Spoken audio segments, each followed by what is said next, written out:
Assalamualaikum warahmatullahi wabarakatuh. Selamat pagi semuanya. Saya Alpina Damayanti dengan NIM 42133210007 dari kelas PSPF 21A dari Universitas Negeri Medan dengan mata kuliah Media Pendidikan Fisika. Di sini saya akan membawakan media flowchart dari materi termodinamika. Adapun tujuan media flowchart dari termodinamika. Yang pertama yaitu siswa dapat mengetahui hukum-hukum termodinamika. Yang kedua, siswa dapat mengetahui proses-proses termodinamika. Siswa dapat mengetahui apa saja sistem termodinamika. Siswa dapat mengetahui alat-alat termodinamika. Siswa dapat mengetahui cara kerja termodinamika pada AC. Siswa dapat mengetahui cara kerja termodinamika pada kulkas. Siswa dapat mengetahui cara kerja termometer. Siswa dapat mengetahui cara kerja mesin Carnot. Nah, di sini kita dapat melihat flowchart atau peta konsep dari termodinamika. Di situ termodinamika terbagi menjadi sistem dan lingkungan, kemudian hukum termodinamika, dan yang ketiga itu entropi. Nah, di bagian sistem dan lingkungan itu terbagi lagi menjadi sistem termodinamika, yang kedua lingkungan termodinamika. Yang sistem termodinamika itu terbagi menjadi 3. Yang pertama itu sistem terbuka, sistem tertutup, dan sistem terisolasi. Kemudian kita dapat melihat di bagian hukum termodinamika. Hukum termodinamika ini terbagi menjadi hukum 0 termodinamika, hukum 1 termodinamika, hukum 2 termodinamika, dan proses termodinamika. Bisa kita lihat dari flowchart tersebut bahwa hukum termodinamika itu, hukum 0 termodinamika itu terdapat termometer, dan hukum 1 termodinamika itu terdapat usaha energi dalam, kapasitas kalor dan gas. Kemudian pada hukum 1 termodinamika itu terdapat proses termodinamika yang terbagi menjadi 4, yaitu isobarik, isokorik, isotermal, dan adiabatik. Kemudian kita masuk pada hukum 2 termodinamika. Hukum 2 termodinamika ini terbagi menjadi 3, yaitu ada mesin kalor, mesin Carnot, dan mesin pendingin. Nah, di sini dapat kita lihat flowchart dari termodinamika terdiri atas hukum 1 termodinamika dan hukum 2 termodinamika. Di hukum 1 termodinamika itu terdapat dasarnya yaitu hukum kekalahan energi. Nah, pada hukum 1 termodinamika terdapat proses, yaitu seperti yang kita ketahui tadi, yaitu ada proses isobarik, isobasik, isotosik, isotermal, dan adiabatik. Dan contohnya dari proses itu adalah siklus Carnot. Nah, kita dapat ketahui juga hukum 2 termodinamika dipengaruhi oleh entropi, dan prosesnya yaitu reversible, irreversible, dan contohnya yaitu AC dan kulkas.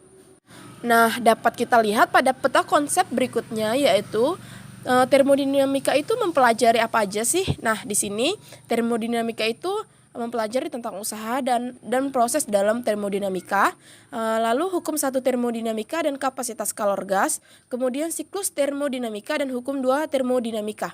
Nah, pada usaha dan proses dalam termodinamika itu mencakup usaha dan proses termodinamika, kemudian proses isobarik, kemudian proses isotermik dan proses adiabatik. Kemudian pada hukum 1 termodinamika dan kapasitas kalor gas itu mencakup tentang hukum 1 termodinamika, konsep kapasitas kalor gas, dan macam-macam kapasitas kalor. Kemudian pada siklus termodinamika dan hukum 2 termodinamika itu kita akan mencakup tentang pengertian siklus Carnot, mesin kalor Carnot, mesin pendingin Carnot, mesin pemanas Carnot, entropi, dan hukum 2 termodinamika. Kemudian kita memasuki cara kerja termodinamika pada AC. Di sini cara kerja termodinamika pada AC itu terbagi menjadi 4, yaitu kompresor, kondensor, kutub ekspansi, dan evaporator. Pada kompresor yaitu berfungsi sebagai pompa untuk mensirkulasikan refrigerant atau freon. Kemudian pada kondensor berfungsi untuk mendinginkan gas refrigerant atau freon yang bertekanan dan bertemperatur tinggi setelah melewati kompresor. Kemudian katup ekspansi berfungsi untuk mengkabutkan refrigerant atau freon. Nah, pada tahapan terakhir yaitu pada evaporator berfungsi yaitu untuk menyerap panas. Refrigerant yang melewati evaporator ini akan menyerap panas dari udara yang dihembuskan oleh blower.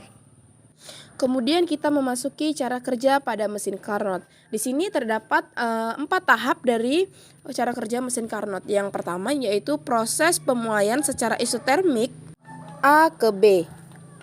Nah, pada proses ini sistem menyerap kalor Q1 dan reservoir bersuhu tinggi T1 dan melakukan usaha yaitu WAB.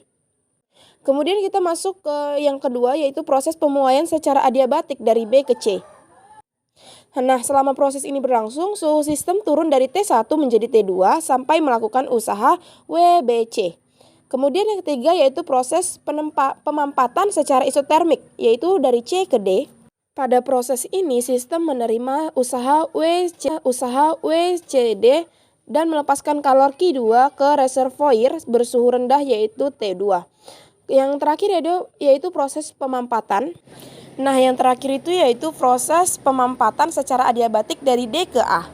Selama proses ini, suhu sistem naik dari T2 menjadi T1 akibat menerima usaha dari WDA. Nah, kemudian kita memasuki cara kerja termodinamika pada kulkas. Cara kerja termodinamika pada kulkas ini terjadi 4 proses. Yang pertama yaitu proses pada tekanan konstan, yang kedua proses pada volume konstan, yang ketiga proses pada temperatur konstan, dan yang terakhir proses adiabatis. Pada proses tekanan konstan, energi panas akan ditransfer ke kulkas dan energi tersebut akan bergerak menuju area yang lebih dingin pada kulkas. Pada proses volume konstan, kemudian tekanan tersebut akan menghasilkan sebuah volume pada setiap energi panas dan dingin. Kemudian pada tahapan ini biasa dikenal sebagai proses isotermal. Pada proses ini biasanya temperatur awal proses sama dengan temperatur akhir proses. Kemudian proses terakhir yaitu proses adiabatis. Ini tidak ada kalor yang masuk ataupun dilepaskan oleh sistem. Dalam artian perubahan energi panas menjadi energi dingin ini dapat mengubah tekanan dan volume pada setiap energi yang ada di dalam kulkas. Kemudian kita memasuki yang terakhir yaitu cara kerja termometer. Cara kerja termometer ini terdapat menjadi 3 yaitu termometer air raksa, termometer digital, dan termometer inframerah.